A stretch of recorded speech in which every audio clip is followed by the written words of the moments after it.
Entendido esto, o explicado esto, vamos a continuar. También tenemos que saber que además de esas estructuras externas y de estas simples barras y cables que vamos a tener, la postura de cada persona, como dijimos, va a estar determinada por la interacción de cada una de sus partes. Así que, con cada una de sus partes no me refiero solo a brazo, pierna, tronco, sino que todo el sistema vascular, arterias, venas, todo el sistema nervioso central y periférico y todo el sistema osteoarticular, ¿sí? Va a estar formando parte y va a estar formado por estas barras y cables que le dan la estructura al cuerpo, ¿sí? Entonces, cualquier condición o patología que una persona desarrolle, una modificación en la posición de la columna, una patología que pueda atacar sistema nervioso central o periférico, una patología que puede atacar sistema circulatorio o corazón, nos va a dar un estímulo en el cuerpo que probablemente va a generar un cambio en la posición o en la postura de la persona. Entonces, acá les pido que se pongan a pensar, esto es lo que nosotros tenemos que imaginar cuando viene el paciente a la consulta y nos plantea un problema. No es simplemente un problema de postura. Nosotros vamos a pensar en qué es lo que puede estar afectando a nivel de todos los sistemas de esta persona, a nivel osteoarticular, nivel nervioso central, sistema circulatorio, incluso a nivel visceral. Algo que quiero decir importante de este dibujo es que en este cambio en la postura de la persona nosotros vamos a ver alteraciones entre la alineación de las tres estructuras principales que protegen el cráneo, que protege el sistema nervioso central del cerebro, el tórax, que protege al corazón y a los pulmones, ¿sí? y la pelvis, que protege a todas las vísceras intrapélvicas, sistema reproductor, ¿sí? y sistema digestivo que se encuentran en la cavidad. Y obviamente vamos a tener zonas más libres de esta protección que nos van a permitir más movimiento. Ahora, normalmente en los cambios de postura vamos a pensar o vamos a saber que esta diferencia en la postura de las personas va a estar asociado a diferencias de tensegridad, diferencias de tensión en el contenido de estas cavidades o diferencias de tensión en las conexiones de estas tres cavidades. Entonces, una persona que tiene una antepulsión de la cabeza y una rectificación cervical va a tener tal vez una condición del sistema nervioso, del sistema cardiorrespiratorio que va a traccionar la cabeza hacia abajo y hacia adelante y por eso va a cambiar la posición del cráneo de esta persona. O un cambio en la tensión por una condición, por una patología, por un embarazo, por ejemplo, cualquier condición que esté sucediendo a nivel del sistema reproductor de una persona, me puede modificar la curva lumbar, ¿sí? Me la puede inclinar, me puede antepulsar la pelvis. Entonces, cualquier proceso fisiológico o cualquier cambio anatómico que se ha producido en el cuerpo de una persona me va a traer una respuesta en el cambio de las estructuras, no solo a nivel de vasos y nervios, sino también en las estructuras óseas, porque el cuerpo se va a adaptar a cualquiera de los estímulos que reciba del medio externo o del medio interno, ya sea una gastritis, ya sea el periodo de una mujer, ya sea una enfermedad respiratoria, no sé, un problema en la dentadura, en las caries, un problema, una persona con caries, una persona que tiene arreglos, ¿sí? Los dolores de muela o los nacimientos de las nuevas muelas cuando los chicos son adolescentes, suelen darme dolor cervical referido, porque esta es la zona de referencia a donde se va a dirigir el dolor que sale de la boca, además del dolor mismo que va a tener la persona que esté haciendo un tratamiento o que esté sufriendo el nacimiento de una muela, ¿sí? Bueno, hay muchas patologías en las cuales nosotros podíamos referir a diferentes zonas del cuerpo, pero esto no lo vamos a ver en este seminario. Vamos a tener esta relación de contenido-continente, como venía diciendo, ¿sí? O sea, el contenido es lo que está dentro y el continente es la cavidad y las estructuras que unen a estas cavidades. Así que, como recién dijimos, vamos a poder tener condiciones o patologías desarrolladas en cada una de estas cavidades, o sea, en el contenido, y el continente va a producir un cambio, que puede ser rigidez, puede ser un cambio en la posición de el cráneo, un cambio en la posición de las vértebras dorsales, un cambio en la posición de las costillas. Pensemos tal vez en un problema hepático que puede generar la elevación de un lado de las costillas, ¿sí? Del lado donde esté el problema o no. Pensemos en una patología cardíaca que nos puede dar un cambio en la posición del tórax de la persona, ¿sí? Nos puede dar una referencia de rigidez. Y pensemos que cada uno de estos problemas, como dijimos recién, va a estar unido por esta trama de fascia de tejido conectivo, ¿sí? Porque al mantener la tensegridad del cuerpo, esta relación que nos da la tensegridad, cualquier suceso a nivel de cualquiera de estas tres cavidades nos va a dar un cambio en las otras, un cambio en todo el cuerpo, que puede traer o no un desequilibrio que se vaya a una condición patológica. A veces el proceso pasa y la condición patológica pasa. Por ejemplo, las mujeres que tienen dolor lumbar cuando están en su periodo menstrual. Pasa el periodo menstrual y la condición de dolor lumbar se desaparece, ¿sí? O se cumple el ciclo de esta inflamación que también repercute a nivel lumbar. Mujeres que tienen dolor menstrual y tienen dolores de cabeza. Esta referencia de este dolor nos va a dar cambios a lo largo de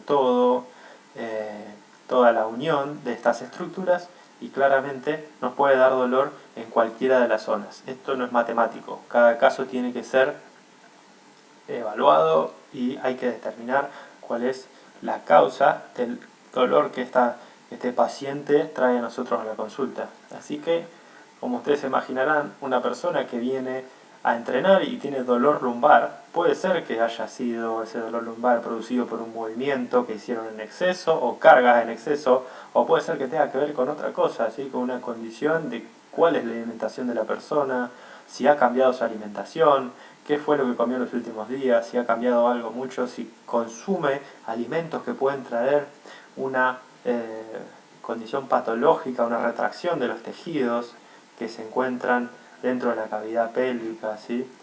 Entonces todo esto puede traer consecuencias en la práctica deportiva, sin ser directamente producido por la práctica de algún ejercicio. Muy bien. Y para pasar ya un poco más a lo que sí nosotros vamos a utilizar como nuestro campo de trabajo, vamos a hablar un poco de la lectura de los planos musculares. Simplemente esto ha sido una forma sencilla de entender cómo funcionan los planos de los músculos que yo decidí tomar para que sea más fácil explicar, siendo que es muy variada el tipo de profesionales o alumnos que hacen las capacitaciones. Decidí dividirlos en planos, que me pareció la forma más sencilla para que aquellos que no tienen tantos conocimientos puedan manejar los ejercicios, y todos los que sí tienen una formación, que conocen de anatomía, que conocen de biomecánica, además de tener en cuenta esta lectura de los planos musculares, van a hacer uso de sus ya conocimientos. Esto no es para que solamente aprendan esto y dejen todo lo otro. Esto sería algo complementario a lo que ustedes, o sea, los profesionales ya formados, ya conocen. Esta figura que vemos en el medio es la posición anatómica, ¿sí? Que es el sujeto de pie, mirando al frente y con las palmas apuntando adelante. Y podríamos decir que todo lo que vemos aquí adelante va a ser el plano anterior. ¿Y dónde va a estar representado el plano muscular anterior? En esta imagen vemos que el plano muscular anterior está representado en blanco, ¿sí? Y coincide con toda esta línea que vemos aquí, que sería de arriba hacia abajo toda la musculatura de la cara, todos los músculos flexores del cuello, que también van a ser rotadores y en algunos casos inclinadores, toda la musculatura anterior, ¿sí? Pecho, deltoides anterior, parte anterior de los brazos y antebrazos, la musculatura abdominal, las porciones de los músculos que llegan desde otro plano, porque hay músculos como el serrato, por ejemplo, que tienen inserciones a nivel de las costillas, pero están viniendo de un plano posterior. Toda la musculatura abdominal hasta llegar a la pelvis, todos los músculos flexores de cadera, psoas, rectos anteriores, musculatura extensora de la rodilla y el plano de los extensores o flexores dorsales de los dedos serían, ¿sí? Como el tibial anterior, los extensores de los dedos y otros músculos más profundos, que los que, como ya dijimos, tienen conocimiento de anatomía, van a saber, y los que no lo saben, simplemente quédense que con la idea de que todo lo que hagamos en el plano anterior, ¿sí? Todo lo que hagamos en el plano anterior va a corresponder a la musculatura anterior de la persona o del atleta, ¿sí? De la misma forma, todo lo que vemos en el plano posterior, o sea, lo contrario de lo que describimos recién, los extensores de los dedos, la musculatura extensora del antebrazo, tríceps, extensores cervicales, toda la musculatura paravertebral, ¿sí? El músculo dorsal va a tener una acción en el plano lateral, ¿sí? En el plano anterior, porque se inserta en el fondo de la corredera bicipital, y después va a tener acción en el plano posterior, porque tiene inserciones en la zona lumbar y sacroiliaca. Así que vamos a tener funciones a nivel de la columna lumbar del músculo dorsal mayor. La masa glútea, los isquiotibiales y todo lo que corresponde a gemelos y flexores plantares, ¿sí? Eso va a corresponder la musculatura del plano posterior. Y vamos a tener tres planos más, que van a ser el plano lateral, que va a ser todo lo que corra por el lateral, o sea, lo que en esta atleta podríamos ver, ¿sí? Los desviadores cubitales del antebrazo, partes del bíceps y tríceps, parte del músculo dorsal mayor, musculatura lateral del tronco, el músculo serrato que cruza desde posterior hacia anterior, glúteo medio y tensor de la fascia lata que se ubican laterales para producir la abducción, rotación interna o rotación externa de la cadera, parte de la cintilla del músculo tensor de la fascia lata y los músculos peroneos laterales, ¿sí? Y luego, en el plano superior de los miembros superiores, vamos a tener todo lo que son los músculos que inclinan lateralmente la cabeza, los músculos de los hombros, trapecios, deltoides y los músculos, tanto tríceps como bíceps, que van a tener acciones en el plano lateral, y los músculos supinador largo y todos los desviadores radiales, ¿sí? Porque ahí se encuentra el radio, para los que no saben, desviadores radiales de la mano, ¿sí? Todos los que llevarían la mano hacia afuera. Y por último vamos a tener el plano interno de los miembros inferiores, que va a ser toda la musculatura aductora y rotadora interna, que también se va a relacionar con la parte interna de los músculos isquiotibiales, que correspondían al plano posterior, y con la parte interna de los músculos de los extensores de la rodilla, como es el vasto interno del cuádriceps, ¿sí? Porque estos planos los vamos a utilizar para determinar en qué plano está el problema del atleta o de la persona que entrena, y después cada uno, basado en sus conocimientos, va a tener que ampliar el espectro de a qué se puede deber esta restricción que tiene la persona. Así que musculatura aductora y parte interna de los gemelos, eversores de tobillos, o sea, todos los que realizan, inversores de los tobillos, todos los que realizan la desviación hacia interna del arco del pie. Pensemos, para dar un ejemplo, una persona que realiza un empuje por encima de la cabeza y tiene una retracción de la musculatura anterior, ¿sí? Pongámosle grupo de pectorales.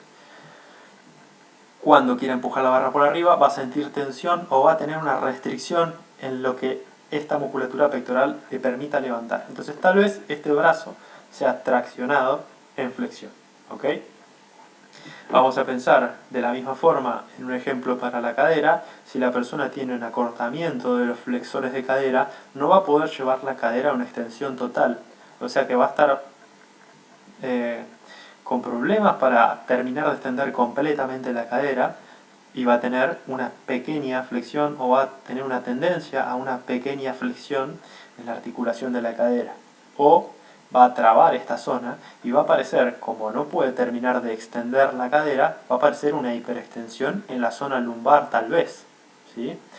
Esto no va a tener una respuesta matemática, simplemente vamos a observar el movimiento de la persona y vamos a tener que determinar si la estructura que está comprometida es la zona que está respondiendo o es alguna de las zonas adyacentes, ¿sí? O tal vez sea todo el plano anterior que va a estar restringido y simplemente nos va a mostrar una dificultad en alguna zona. ¿Okay? Y esto va a variar de un atleta a otro. Y vamos a tener los planos musculares que trabajan en las rotaciones, que van a ser todos. Vamos a pensar que todos estos planos musculares, como vemos en esta imagen, podemos cruzar del plano externo al plano interno, al plano anterior, y después podemos seguir rotando al plano externo del miembro superior, al plano posterior y salir otra vez hacia el plano anterior. Porque todo contenido y continente va a tener la capacidad de rotar sobre su mismo eje. La columna gira, rota sobre su mismo eje. Acá vemos el ejemplo en esta vértebra que usa músculos de un lado y del otro lado para generar esa acción de rotación. Acá veríamos del plano de la musculatura anterior, que se hace externo, la coordinación muscular que utilizaría esta persona para girar su hombro derecho hacia la izquierda o para traer su pierna izquierda hacia el lado derecho, ¿sí? Estos planos musculares de rotación van a ser interacciones entre diferentes músculos que van a ser los solicitados para realizar cada movimiento. No se preocupen todavía porque no tienen que saber todos los músculos, más bien van a tener que leer los movimientos y descifrar cuál es el movimiento que está restringido en la persona y ese es el movimiento que van a tener que trabajar.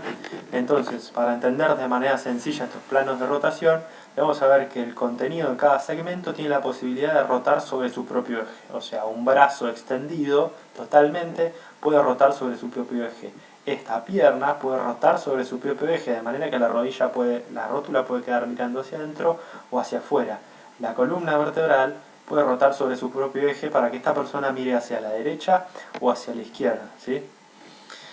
Si alguna de las zonas presenta una restricción en el segmento, hay otro que va a estar más facilitado para rotar y va a aparecer como un protagonista. Por ejemplo, en esta persona que está generando una rotación y está utilizando esta misma coordinación muscular para hacer el gesto anterior a lo que sería un lanzamiento, va a estar usando el plano interno de la pierna izquierda, plano anterior oblicuo de la musculatura abdominal y el plano anterior, parte del plano anterior, lateral y posterior, porque esta sería la zona relacionada al músculo serrato, que me va a ayudar a rotar el tronco y va a coordinar este movimiento del tronco con el lanzamiento que se va a producir del miembro superior, ¿sí?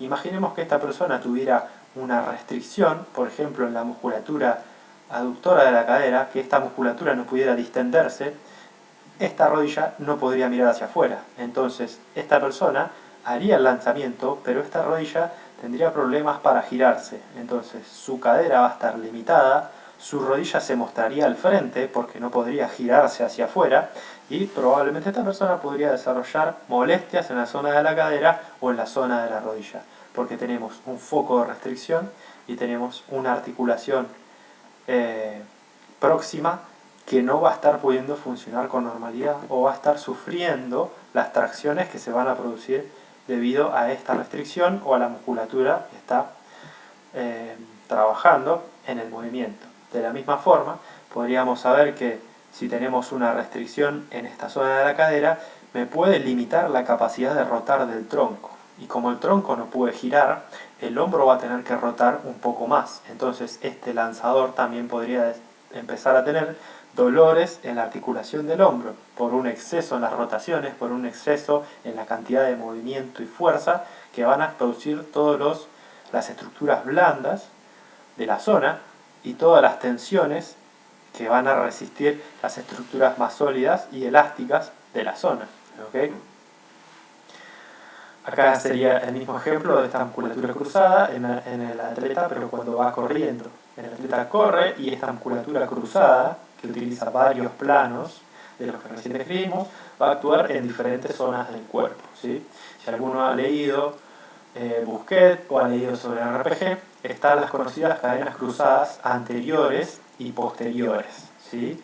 Eso después se los puedo facilitar en alguna bibliografía donde pueden leer un poco más sobre estas cadenas, pero si simplemente quieren meterse en esto, buscan cadenas cruzadas posteriores y anteriores o cadenas de rotación, y van a poder ver cuáles son las cadenas musculares más conocidas que ya están descritas, ¿sí? Hay cadenas de cierre de los miembros superiores, cadenas de apertura de los miembros superiores, etc. Son diferentes a las que yo acabo de describir, que yo las armé a las que ya les comenté pensando que eran más sencillas. Vamos a ir a un ejemplo real, por eso puse esta imagen acá.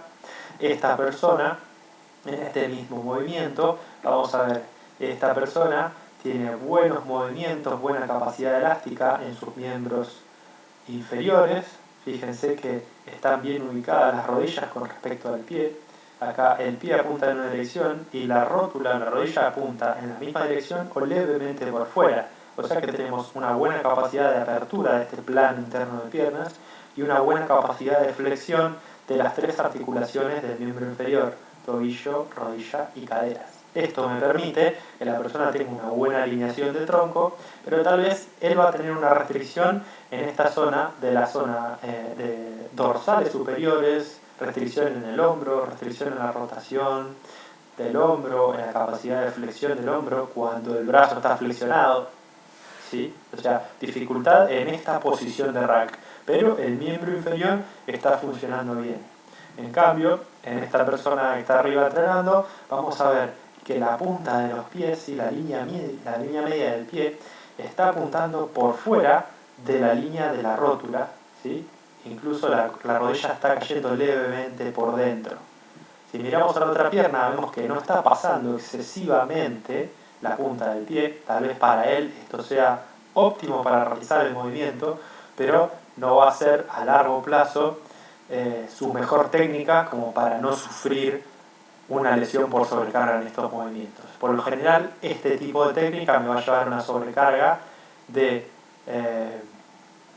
la cara interna de la rodilla, porque acá la tibia está rotando externamente sobre el fémur, ¿sí? Me van a sobrecargar las estructuras cartilaginosas de la rodilla, ejemplo los meniscos, y los ligamentos internos de cada rodilla, ¿okay?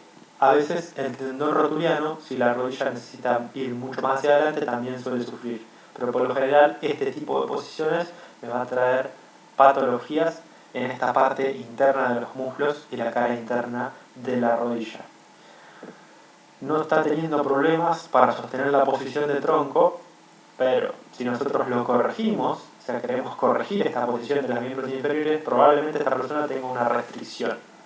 Lo que vamos a trabajar con esta persona es mejorar la distensibilidad de la cadena del plano muscular anterior y mejorar la movilidad en rotación externa de sus caderas. Si mejoramos la rotación externa de sus caderas, con ejercicios que vamos a ver más adelante, sus rodillas se van a poder desplazar hacia afuera, los pies no van a tener que quedar por fuera de la línea de fuerza que aplica esta rodilla, sino que las rodillas, al quedar en línea con el pie o levemente por fuera, van a tener una mejor aplicación de fuerza y va a ser una mejor distribución de la carga que él está moviendo sobre esta rodilla. Entonces, esta rodilla va a ser menos propensa a presentar lesiones por sobrecarga, por ejemplo. Y que no quiera una lesión traumática como una ruptura de un menisco. Vamos a ver más ejemplos de los planos musculares. Vamos a ver en este caso el anterior, el posterior y el plano superior del miembro superior. Primero, esta figura del medio, vamos a ver que el plano muscular anterior lo vamos a estar elongando en esta posición. Fíjense que yo genero un tope a nivel de la zona dorsal por debajo del ángulo de los omóplatos. Esto me va a dar estabilidad en el tronco. También estoy manteniendo la acción de la zona abdominal para que no se produzca una hiperextensión lumbar. Voy a estar asegurando esta acción abdominal. Si yo aseguro la posición de tórax y abdomen, voy a generar una traba en los miembros inferiores con la extensión de la rodilla, de manera que no va a quedar otra que mis músculos pectorales, o sea, la musculatura anterior del tronco, se distienda y se elongue, y la musculatura flexora de la cadera se distienda y se elongue, siendo que yo estoy trabando la zona abdominal, estoy generando una traba con la barra en la zona dorsal. Lo único que va a poder hacer mi cuerpo es elongar los flexores de cadera, porque las rodillas están extendidas en traba, y elongar los flexores y los músculos del plano anterior, flexores y rotadores internos del hombro, y también el músculo dorsal mayor, que dijimos que viene de posterior y se va a insertar hacia adelante, ¿sí? El músculo dorsal mayor tiene acción flexora y rotadora interna en la articulación del hombro y tiene una acción extensora y estabilizadora en la zona lumbar. La musculatura lateral del cuello va a estar siendo elongada en esta posición. Fíjense que yo hago un anclaje a nivel de la mano, estoy sosteniendo la silla y voy a estar elongando todo este plano del músculo, y por eso dejo caer mi cabeza hacia el lado contrario. Esta musculatura flexora, que hace la flexión lateral, el cierre de este hombro, se va a estar elongando, ¿ok? Y en esta imagen del plano posterior, yo voy a estar elongando, al utilizar la pared, todo el plano posterior de todo el cuerpo, excepción en este caso de las manos, que están haciendo una flexión dorsal. Yo voy a estar elongando toda la musculatura paravertebral, que empieza en el cráneo y termina en la zona lumbar y del sacro, toda la musculatura de la masa glútea, que es extensora, yo la voy a estar llevando a la flexión, y toda la musculatura posterior de las piernas, que me da la flexión de las rodillas y la flexión plantar, va a estar siendo elongada también en esta posición. Y como es musculatura antigravitatoria, o sea, me mantiene en contra de la gravedad, yo estoy usando en este caso esta pared para inhibir aún más esta acción de sostener al cuerpo. Le estoy dando un apoyo para que esta musculatura todavía se inhiba aún más. Si yo hiciera esta posición sin apoyarme, mi cuerpo debería estar generando una mínima tensión para que yo no me caiga hacia adelante. Por eso estoy usando en este caso la pared. Y vamos a tener luego el plano muscular lateral e interno de miembros inferiores. El plano muscular lateral va a estar representado por toda esta musculatura que ya dijimos, ¿sí? Lateral del tronco, lateral del hombro, flexores, desviadores o flexores radiales, parte de tríceps, parte de la musculatura dorsal, musculatura lateral del tronco, glúteo medio, toda la extensión del tensor de la fascia lata, la musculatura lateral externa del cuádriceps y de isquiotibial, y la musculatura lateral de la pierna, que serían los, como dijimos, músculos peroneos laterales. Y luego puse dos imágenes de este plano interno de miembros inferiores, porque el cambio de posiciones nos va a dar diferentes efectos sobre la musculatura. En ambos vamos a estar trabajando la apertura del plano interno de los miembros inferiores, solo que en esta las piernas extendidas nos van a dar un mayor efecto sobre la musculatura aductora larga, o sea, la musculatura que nace en la pelvis y termina en la rodilla. Y en esta posición voy a estar forzando más a elongarse a la musculatura aductora profunda de la articulación de la cadera y el miembro inferior, y a los tejidos blandos que responden a esta articulación de la cadera. Fíjense que tengo una flexión plantar que me permite estar muy cómodo sobre mis rodillas, y estoy usando mis codos para abrir lo mayor posible la articulación de la cadera y los músculos flexores y aductores profundos de la cadera. Y estoy sosteniendo esta estabilidad de tronco, que es muy importante, la alineación. Y en este caso, la banda elástica me va a estar dando este sostén sobre la espalda para que mi pelvis no tienda a flexionarse, ¿sí? Estoy enganchando las puntas de los pies, y la banda elástica está sosteniendo mi espalda, asistiéndola levemente a una extensión.